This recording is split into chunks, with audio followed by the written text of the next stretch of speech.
Good day, everyone. I think we're going to wait a minute longer because I see there are still some people coming in. So if you'll just be patient for another while, just so that we can let some more participants join our webinar, we will start shortly.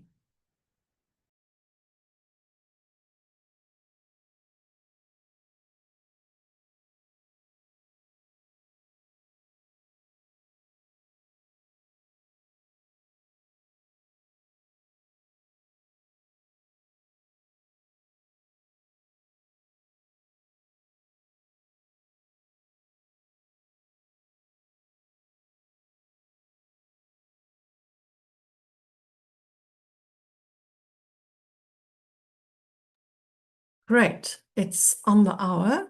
So I'm going to start because we have a very full program and I don't want to waste time further.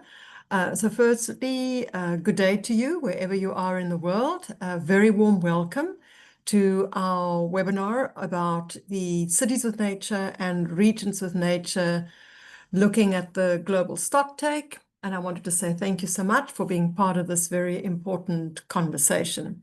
We're really very happy to have you here with us today because we're going to be exploring how local and subnational governments are advancing biodiversity action and contributing to global goals through the two platforms, Cities with Nature and Regions with Nature. So before I start, I need to just give you a few house rules. The session is being recorded so that we can share it afterwards. And by registering for the webinar, you have given your consent to being recorded. And the other point is that if you have any questions, you are very welcome to drop them in the chat box. We will address them in the Q&A session, but you're also welcome to raise questions in that session at that point. So what we're going to do today is really just provide you an overview of the global process and a practical demonstration of how the action platform on the two platforms works, so that you are guided in terms of how to report your cities or regions' contributions effectively. And we encourage you to engage, to ask questions and share your experiences, because we need to work together to make sure that local and regional action counts on the global stage when it gets to the biodiversity stocktake. So allow me to just first of all share some context about what the Global Biodiversity Stocktake is. Cities with Nature and Regions with Nature is a shared platform for cities, regions, and their partners to engage and connect and to work with shared commitment towards a more sustainable world. And if we look at it in terms of numbers, there are more than 370 cities and regions that have joined from around 79 countries globally, and we have more than 25 partners. Now, many of you may know that both the platforms are recognized formally under the Convention on Biological Diversity as official commitment and reporting mechanisms for cities and regions under Decision 1512. This recognition is a major milestone in strengthening the role of local and subnational governments in implementing the Kunming-Montreal Global Biodiversity Framework.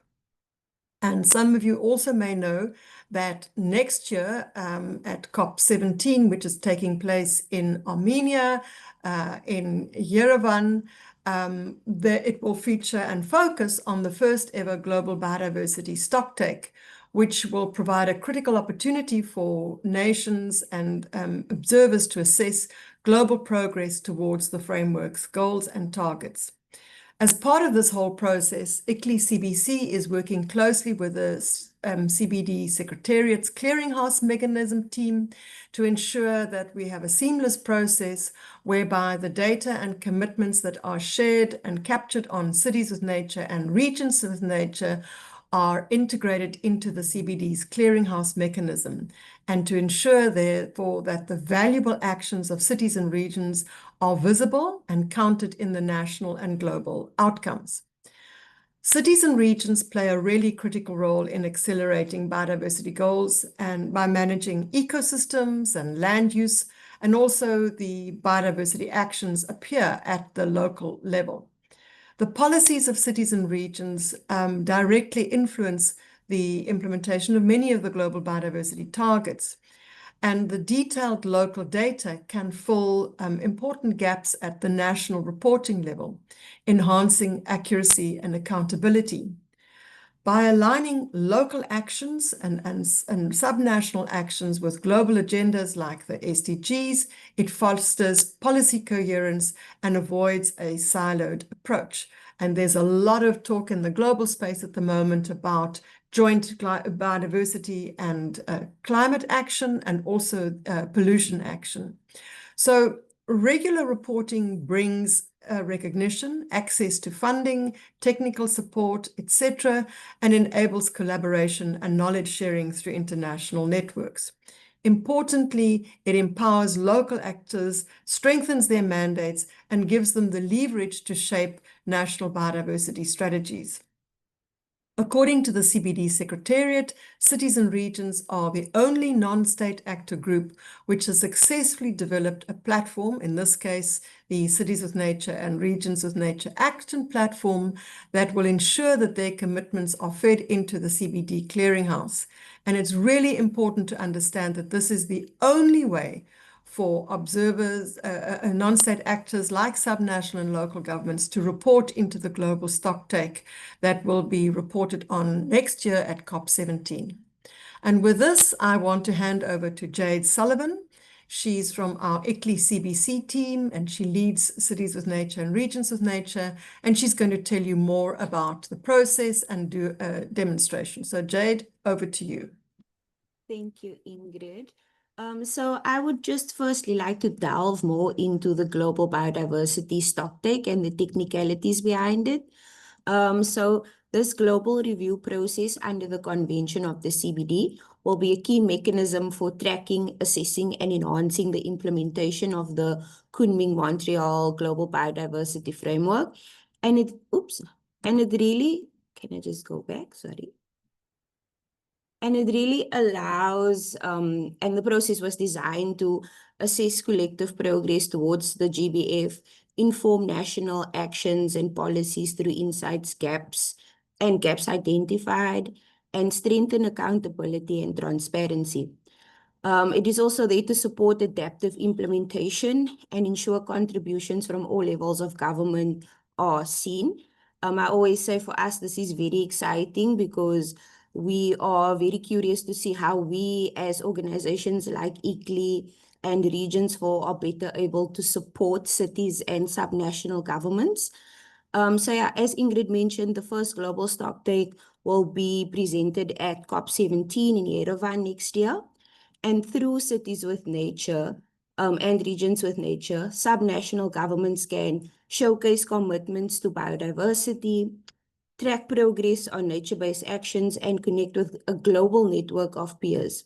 So as mentioned, I would just like to expand a bit more on the technicalities of this. So under the CBD Decision 1632, Annex 2, which allows non-state actors to report, we have mapped the Cities with Nature and Regions with Nature platforms. So whatever data your city or region uploads into the platform will pull into the CBD clearinghouse system and be counted towards progress for implementation of the GBF. What will happen is once the data pulls from both platforms, the parties to the convention, which will be your country, will have 4 weeks to either accept or reject the commitments made by your city or region as counting towards progress against implementation. And for the US cities and regions, this will be an automatic count into progress. And if the parties do not accept or decline after 4 weeks, the commitments and targets made by your city will be automatically accepted. We've set an initial deadline for cities and regions on the initiatives for the 30th of November. This would really allow some space and time for parties to evaluate the commitments and targets made as we head to a deadline of end Feb to look at the stocktake beginning and what will happen. So yeah, and I also just want to reiterate what Ingrid has mentioned, that through conversations with this ACBD, this will be the only way for cities and subnational governments to report their progress into the process. So without further ado, I'd like to do a short, very short. I know people don't generally retain a lot of this information in this format. So post-webinar, we'll also share how to use the platform and things like that. But I would just like to show you a very short demonstration of how to navigate the platform and what we have done. So when you get onto the platform, you'll see this. This is our home screen. On the top right or top left over here, you'll see it will show a login button on your side. You should have received login details once you're Citi registered. If you do not have this, please feel free to reach out to us. We can reset this on our side. And also, if you need to change the main user, for us, we have set up the system to work with one email address only. It allows us to streamline communications, but this email address and login details can be shared across your city or region. So you'll go to For Cities, the action platform, and you'll see loading. And you'll see this. So you'll see it goes into 3 areas: protect and restore nature, use nature sustainably, and develop tools and solutions. These are divided according to the GBF and the different sections of the GBF. And what we've done is we've taken the action platform, looked at the GBF and broke it down into bite-sized pieces, or brought it down from the global level to local level, and we've done this the same with the regional platform. This allows for local and regional governments to report into this global process. And we've also taken into consideration the headline indicators that have come with the GBF. So once you click on View Commitments, it will open the commitments like this. You'll have your commitments over here, which is protect, connect, and restore ecosystems. And underneath that, you'll see actions. And these actions, as I've mentioned, has broken down the targets of the GBF into a more bite-sized piece. You can see which SDGs it aligns with and which GBF targets. And if I go to one that's unclicked, you'll see you need to click Make Commitment first, and then it will highlight or allow you to click on the actions. And what we've done is we've left it quite open-ended, because we know that how cities restore habitats or how regions restore habitats looks different all across the world. So what your city or region is doing is not the same as what another city or region is doing on the complete other side of the world. But we've also done baseline and smart targets to align, as I've mentioned, with the headline indicators. And this really allows us to assess and compare the data submitted by cities and regions. And then over here, so this is the layout of the whole platform. And you can also see a leaderboard. So what you can do is you can see what other cities or regions are doing. At the moment, as you can see, we have 485 active commitments from 55 participating cities. And you can see what any other city is doing, their commitments. It's a public platform, so it's accessible to anyone. And you can go click and see what Glasgow is doing in terms of their commitments and things like that. And then you can also view everything through the directory, where you can look specifically at which GBF targets and which SDGs each of our commitments and targets link to. So let me just show you like this. So you can click over here and then you can go to that specific target on the action platform.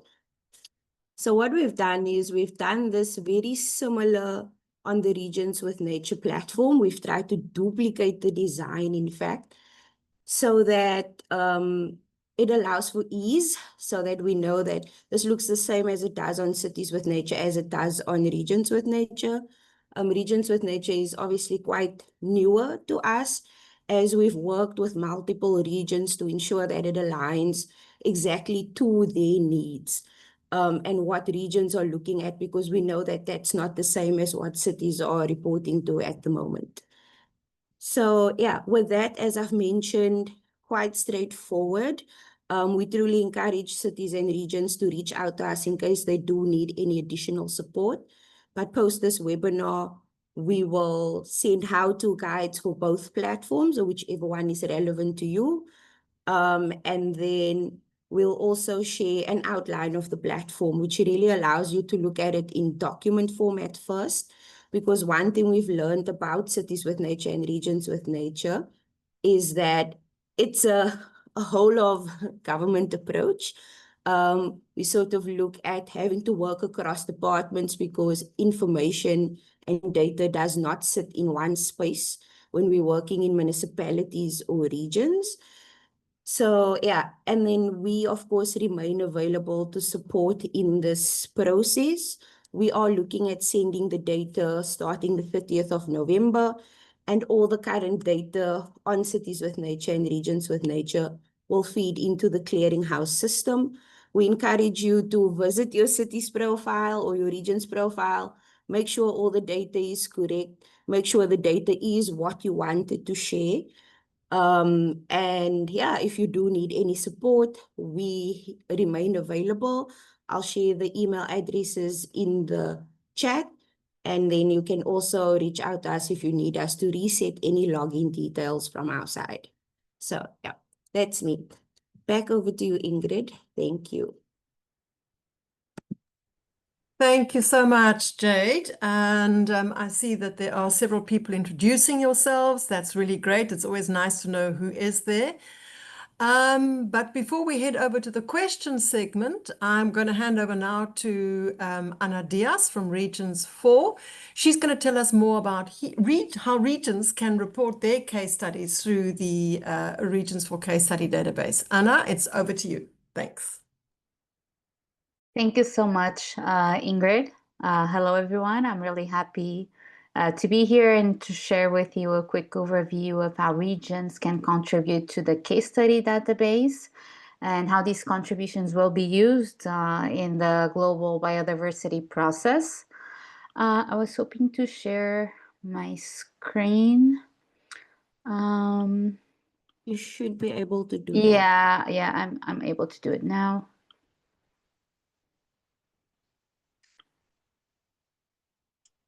So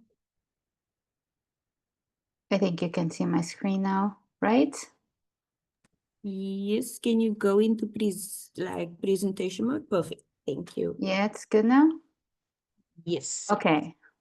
So as Jane mentioned, so the Regions with Nature Action Platform is where regions share their commitments.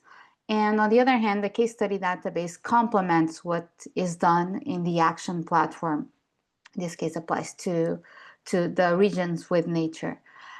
So this is where regions can show the actions behind those commitments that are reported in the action platform and the real results, the experience from regional governments around the world that eventually lead to those commitments that are reported. So the case study database is really at the heart of how we make regional action visible. So it's essentially a collection of success stories from regional governments and regional projects that show how biodiversity and climate commitments are being turned into action. Basically, each case provides detailed information on what sparked the project, the institutional setup that made it possible, as well how it is financed and sustained, of course, over time. And also equally important is about sharing the successes, but also the challenges that have been faced in that specific case. So the database brings together cases from Europe, Africa, Latin America, and also Asia, although we currently don't have cases from Asia, we are pretty much looking forward into integrating those, and they are very much welcome. And these cases showcase the integrated climate and biodiversity strategies, governance models, finance tools, even nature-based solutions. So it's designed also to promote peer exchange, so regions can learn from one another and adapt each idea into their own internal context. So overall, it's also about making it as accessible as possible for everyone to learn from one another. And that's why all case studies are available in English, French, and Spanish. So the focus here is not only on gaining visibility, but also about replication and learning from one another. So what happens once you submit your case study? So your examples, your case studies will first feed into the 2026 Subnational Governance Report, which is part of the CBD Global Review of the Global Biodiversity Framework. Some cases may also be featured in CBD-related materials and events leading up to COP17 happening next year. So they'll have visibility at the international level as well. Every submission will also be highlighted through Regions 4 and Regions with Nature communications leading up to COP17 on our website, newsletters, and even social media campaigns. Likewise, all cases stay permanently accessible in the database, helping to support peer learning and once again replication, so everyone can consult it anytime throughout time. And even if your case isn't featured in the CBD report itself, it will still contribute to the wider picture, the big picture of showing how regions can drive real biodiversity action as well. So to make these contributions easy, we've set up a short online form of around 15 quick questions to collect key details about your projects. And it's pretty much straightforward. I will show you next. So basically, there are two ways to contribute. So you can already have your case studies uploaded and published that align with GBF targets, and you can still fill out this form, which is specifically oriented to the global review process. But you can also submit new short submissions using our form that is specifically aligned. It was built to encounter the CBD decision 1632. So the form asks a few simple questions like the goal, the challenges that the region addressed, the scope, the actions carried out, the results and measurable outcomes, and the specific GBF targets that you're contributing to. So equally important here is to state that we are collecting these case studies until the end of November, just as Jade said for the action platform. We need here some time to manage and to make these contributions align what is asked, and to manage the process as well. So we really reinforce this need to have these submissions done by the end of this month. So maybe I will switch now to really show you how it takes place. So I will show you here the form just for you to have a highlight how really easy and quick it can be to fill this out. So you should be seeing the form now, I think. Yes. So here's a submission form, and as you can see, it's pretty straightforward, direct questions. It starts with some basic information about your region, contact details, so you can we can follow up with you if needed. Then you'll see a section on the project overview where you give it a title, a short summary, and identify also here the GBF targets that your action contributes to. So here are all the GBF targets. You can select them directly. And then comes the core of the submission, where you describe the challenge or objective that you're contributing to with your case, the scope, who is involved and where, the actions that are carried out in this case, the results also, and the measurable impacts.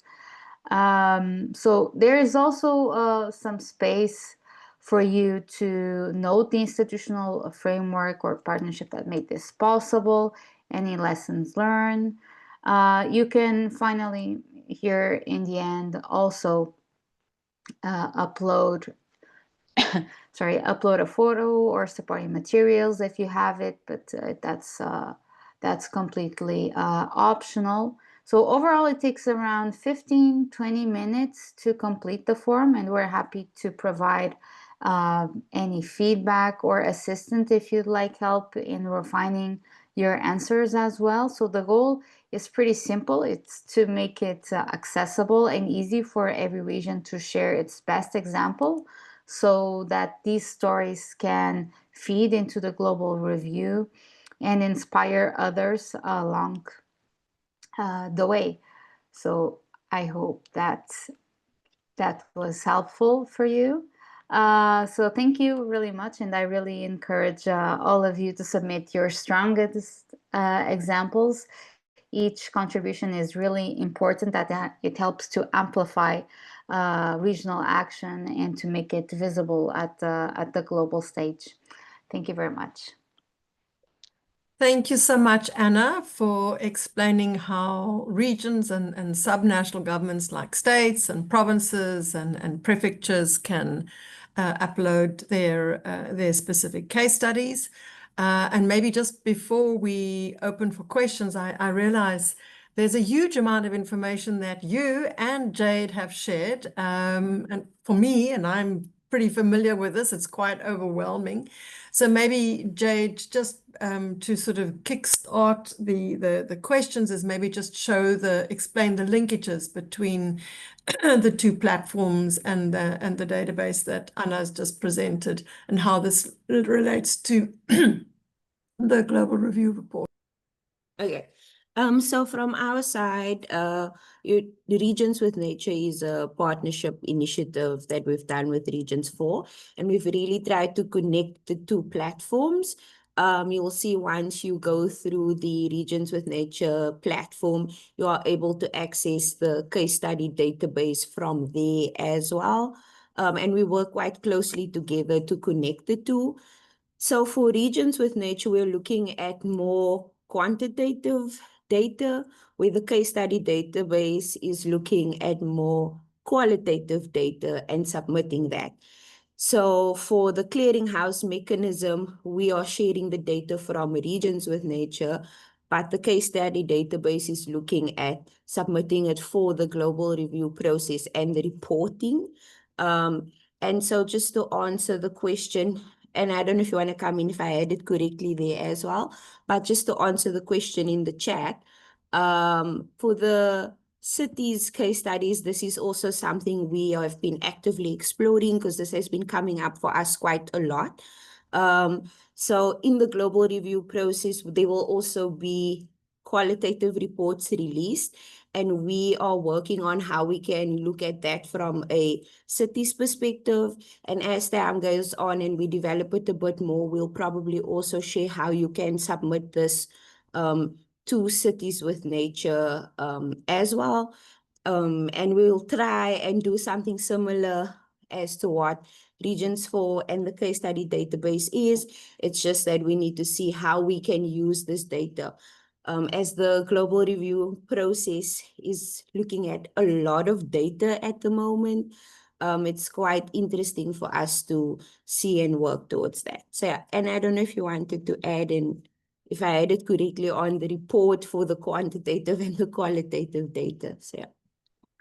No, thank you, Jade. That was a perfect description. That's actually that's a point that I should highlight it from the start. So basically, the action platform, Regions with Nature and Cities with Nature, it's about reporting commitments in quantitative ways, just as Jade said it. And the case study database, it's about demonstrating the action, the narrative that is behind those commitments, those numbers that you reach. So it's about telling how those commitments are put forward and are reached just in a more qualitative way through a narrative basis. Basically, that's pretty much it. Thank you. Thanks, Anna. And I must just apologize to everybody. I'm actually in Brazil already. I'm heading towards COP30 at the local leaders forum, and the internet here where I am is not very good, but I'm glad to see that the discussion continued. So maybe Jade, are we now at the point of questions and answers? Yes, we are. Okay. Right. So yeah, we answered that. I just wanted to say, like, if you have any questions, you're welcome to raise your hand, and we'll also allow you to speak and maybe ask your question live if you are comfortable with that. So yeah. All right. But I think we can also ask some of our cities that have already entered commitments onto the platform if they would like to share their experiences, if they might have some tips for other cities. So please feel free. As we said in the beginning, we want to have a really lively discussion. It's not meant to be just us talking. Yes, I see Bronwyn's hand is up. So Hi, Jade. Hi, Ingrid.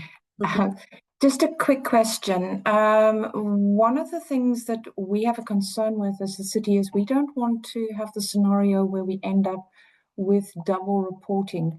And that's obviously because a lot of the indicators we are reporting directly to our National Department of Environment. So we're just concerned that, and that to a certain extent, that's why we have put in commitments, but we haven't gone the next step into detailed actions. And we've been hesitant to go any further than that. But I think that's just something worth noting. And yes, we take note of the case studies and we will do our best to get something up for you. Thanks. So Bronwyn, just on that, there will not be any double counting. That's one of the reasons why we have to have this data before the end of this month. It goes into the CBD's official clearinghouse mechanism, which is the same place that the national parties report into. And you will recall that Jade mentioned that we need to have a period of, I think it's a 4-week period, whereby the parties, the national governments, get an opportunity to review the information that was submitted by cities or provinces or states, and then they will either accept or reject it. So there is that process, and you will also recall that we made the point that as non-state actors in terms of the convention, because remember, a city or a province does not they're not signatories to the convention, only national governments can be. This is the only platform where you can make your commitments. But I'm going to ask Jade, she's part of the team, the SCBD's team, who looks at not just the mechanics of this whole thing with the clearinghouse mechanism team, but she's also part of the hashtag, the advisory technical and scientific group that looks at the wider process. So maybe Jade, if you can just elaborate a bit more. Yeah, I think Ingrid explained it perfectly. Like, we did speak to the SCBD about this because this is also, of course, a concern for regions, and where should they report, because it's a lot of capacity needed and all of that. And I think from the SCBD side, we have been advised that because all the data needs to come through the clearinghouse system to be part of the Global Biodiversity Stocktake. And the Cities with Nature and Regions with Nature platforms have advanced the most in that and seems most likely to be the only two platforms that will be used for that. We are encouraging cities and regions to use this for that process, just to ensure, but we have been assured that double counting won't take place. The same with the report that we are writing on the NBSAPs. The hashtag committee is writing a report looking at the progress of NBSAPs and all of that. The data from Cities with Nature and Regions with Nature will be considered for that because the data will be verified through the clearinghouse mechanism. So, yeah. Thank you, Jade. I see we have a slightly different question. Jade has already responded to that. Are there any other questions? I'm off my phone now, so I'm finding it a bit hard to follow if there are hands that are raised. So if I could just ask Anna and Jade to help me look out for any hands going up. Yeah, I also just wanted to respond to Anisur Live. So yeah, as I mentioned, it's a bit difficult for us to manage WhatsApp groups, especially like on our side, we create WhatsApp groups for all our events. It's very hard to keep track. So what we've done is on Cities with Nature, we've built a community of practice segment where cities are able to connect with one another. And this is also managed by us. So once you engage, we are also able to support and answer questions as necessary. I'll share the link in the chat and you can see which one is most relevant for you to join the forum and chat. Otherwise, you're welcome to chat to me via email as well. Thank you. Thanks, Jade.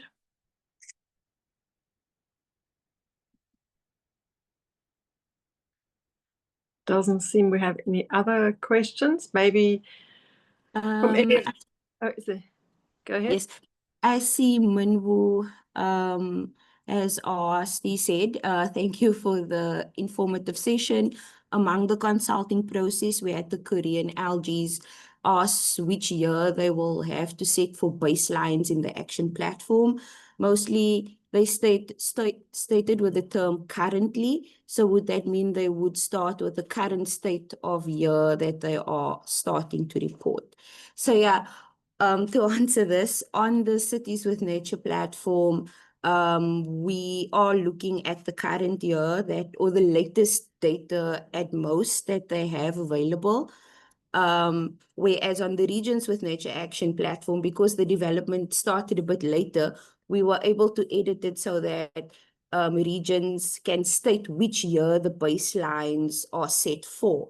And this has not happened on Cities with Nature, unfortunately. So we do encourage that if cities enter the data that the open-ended question, the block, that they advise there for which year the data is from. So yeah, but also if I can actually just show you that once the city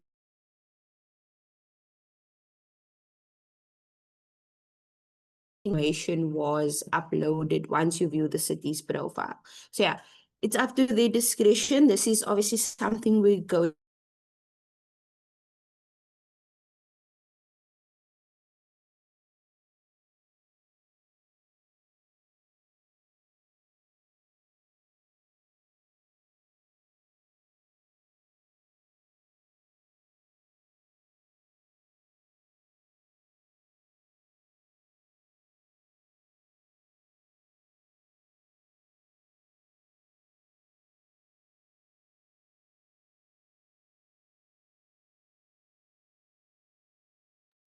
Hi.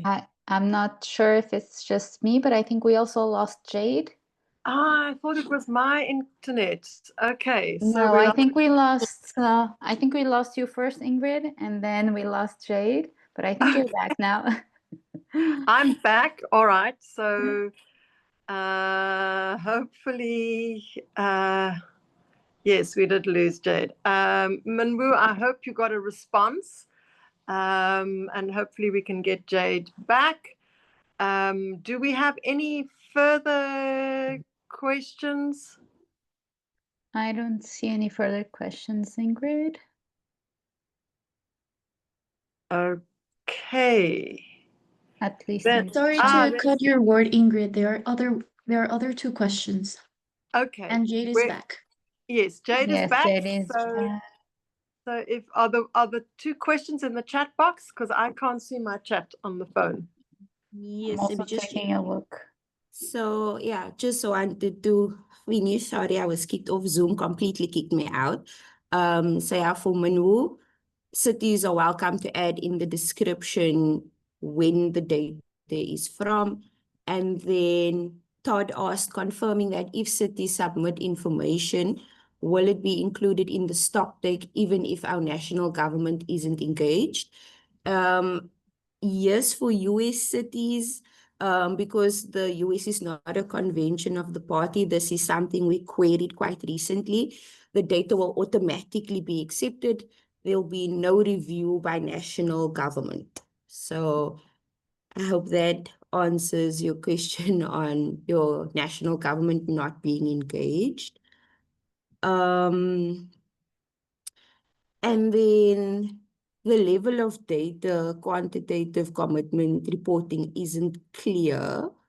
I'm not sure exactly what you mean by that. I can share, if it doesn't kick me out again, I can share my screen to just show you. So while you share your screen, I see that Francois has said you mentioned that for EU cities, the submissions are automatically accepted. Francois, no, that is wrong. It's for USA cities. The submissions are automatically accepted. And the reason for this is, as Jade said, is that the United States of America is not a party to the CBD Convention. So for them, they have a short route, but for all other cities in all the other countries where your national government is a party, a signatory to the convention, it has to be reviewed by the national government. They have the right to object or to accept it. Jade, okay, now you can go forth. And then just on the one asking about the level of quantitative data required, when we come to baselines and smart targets, it's very descriptive. So we ask quite specifically quantitative data from the city. So this is just an example. We look at the total land in the city, the total amount of converted or transformed land, the total area of natural and semi-natural areas. And this looks different for each smart target. So you'll see, even when we look at contribute to ensuring the harvesting and the trade, we look at specific baselines and specific smart targets. This aligns with what the GBF asks in terms of headline indicators. So we look at what they are actually measuring with the targets, and we try to align our baselines and smart targets. So yeah, once you get to this level, it's quite descriptive on what type of data we are looking at. You're cutting out. If it's just for everybody else. I think it's on your side because you're breaking up. Okay, so yeah, on our side, we have the immediate description as open-ended. So your city can fill in any data, but when we go down to baselines and smart targets, we're looking at very specific targets in this process. So yeah, I hope that answered what your question was regarding the level of detail requested. And I'll also share the outline of this platform so you can see a document version where you can actually look at all the smart targets and all the commitments for every action area in one go. But yeah, as I mentioned, we've learned from City of Cape Town that it's a team process, and you really need to be able to get the data from different departments because it is quite set in stone. as to what the headline indicators for the GBF is asking. So yeah. I think Yeah, in there's the one more meantime, question. Jade, sorry. yes. Sorry, Anna. I was just pointing out another question while we get back. Ingrid, it's related to the Berlin Urban Nature Pact and how it relates to Cities with Nature. So maybe Jade and Anna, you have some comments. Yes, me. So for Berlin Urban Nature Pact, we've really worked hard with the Berlin team to have the Berlin Urban Nature Pact integrated onto Cities with Nature. So once you are on Cities with Nature, you see I clicked on 4 cities and the Berlin Urban Nature Pact. So over here, you can see the pact targets. So over here, you can select your Berlin Urban Nature Pact targets, what your city is committing to under the Berlin Urban Nature Pact. And for the Berlin Urban Nature Pact, you need to submit a minimum of 15 or 28 targets. But what the Berlin Urban Nature Pact has done is for the reporting, so this is how you select their targets, but for the reporting, you also need to go through the action platform, which we have described. So you'll select your targets here for Berlin Pact, and then once you are ready to report on this, you need to report on it via the action platform. And that's how the two align. So you set your targets, and then you go over to the action platform to report on the targets that you have set. I hope that makes sense. Thanks, Jade. I'm back again. I'm really impressed. We're getting a lot of questions, and I see that we've also got a very global audience here today. So let's see, do we have any more? I don't see any hands raised. And I'm not picking up anything in the chat box, but I just want to find out if there's any more questions.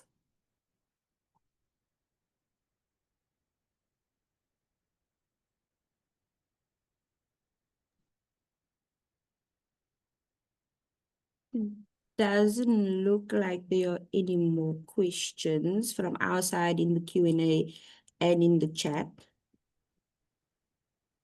And yes, Bronwyn, I'll yes. share a copy of the presentation as well.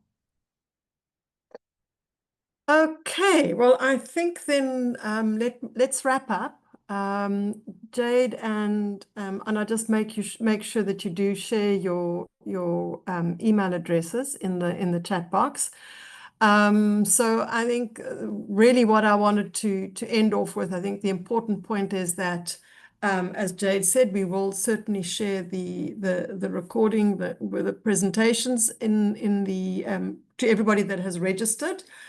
And then I think the other point is really just to say that given the recognition of these platforms under the CBD, it's important that you as cities make your commitments on the 2 platforms so that you can be counted in the global stocktake.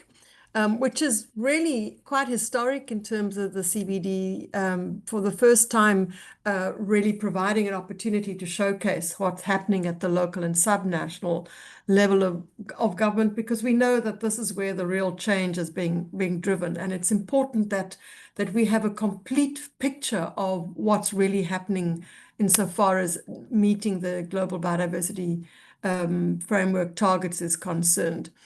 And what I sort of really just want to do is to call on everybody to continue making your commitments. We don't expect people to come up with entirely new things. It's really a case of what you are already doing or have planned to do to protect biodiversity, to reverse the loss of biodiversity, to restore your ecosystems, and all of those sorts of exercises that you are already doing, and to capture those. And then finally, I just want to say on behalf of Cities with Nature and Regions with Nature teams, but also our partners, Regions 4, thank you very much for your participation. We really depend on your contributions to these platforms, and also the insights that you've shared and the questions that you've had here this afternoon. I think they were very useful. We will certainly stay connected and make sure that that the commitments here on these two platforms are reflected in the global stocktake. And just very briefly to say that in the road towards Yerevan next year, we are planning a series of webinars to keep people not just updated around what's happening, but also to share information on the different positions that are being taken, to explain to cities and subnational governments who are not familiar with the global negotiation processes, how these work, how they can input and contribute through the major group, and of course to keep track and to keep you updated on how the global stocktake is progressing. So with those few words, we 10 minutes to the hour, so that gives everybody some extra time to go and make some commitments quickly on the platform, to share your examples and your case studies, and we look forward to seeing you in our webinars next year. We will certainly share those through our various channels. Thank you, everybody, and enjoy the rest of your day. Thank you, everyone. Thank you very much.